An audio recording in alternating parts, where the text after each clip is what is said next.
in difficult situations, how do you keep yourself protected or keep your sanity? It depends on the situation. You're living in the same house with your husband and all the time you are in trouble, then it's a different matter. If you are talking about external danger, then it's a different matter. One thing is sure, that sometimes we must admit that we may be wrong. In a relationship, at least once in a week, we should admit that we are wrong.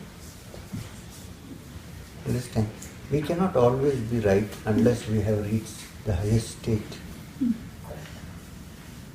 If this can be practiced to some extent, I think things will improve slowly from this point.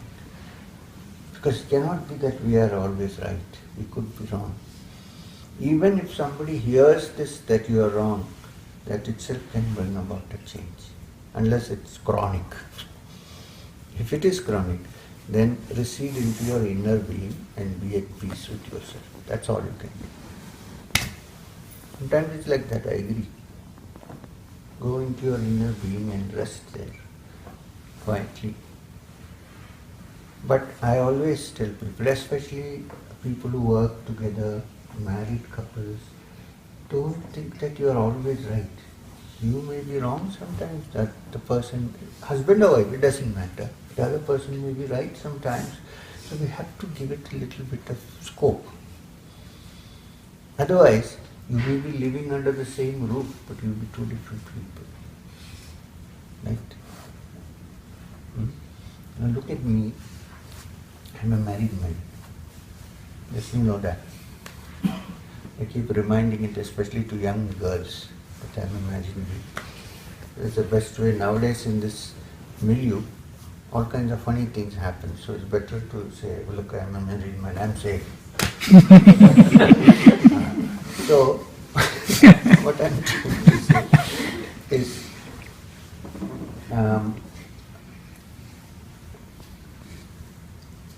I am engaged in so many activities.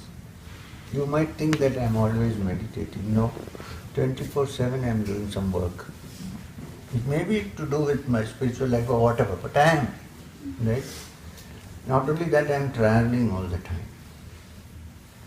How much time do I get with my wife? Very little time. First of all, we are not living together. She runs the school, I live in Madhya. It's not that always we meet. I go there sometimes, she comes and we don't. So what happens? How do we adjust? There may be opinion differences, everything will be there. So what do I do? This is what I do. I'm giving you a practical thing. During the vacation, not my vacation, I don't have a vacation. During her vacation, I make it my vacation and don't do anything. Or try to keep my activities minimum. Because we didn't get married because one person wanted, it was mutually okay, so we got married. So we are mutually responsible for each other. It's practical. You might think this is not spiritual, it is very spiritual. So if she has 2 months vacation in the school, at least 1 month I keep, 1.5 months. When I don't do anything with the public, it's family time. Okay. Because she's a good person, she's satisfied with that. Okay, fine. After that, go where you want. Doesn't matter. So what I am saying is, there has to be a give and take in these matters. It can't be always one-sided. I am saying this after so many years of being in this life. I am saying this so you can imagine. And when I am traveling, I make it a point once in a while, once a day, to call and talk for 5 minutes. That's enough. Happy. So this is something we have to do. You might think I'm very religious. And in every person, even if that person is a dacoit or a thief, there is divinity in the heart. He may not know it or she may not know it, but you know it. So you should consider it. when you start looking that way, then things change.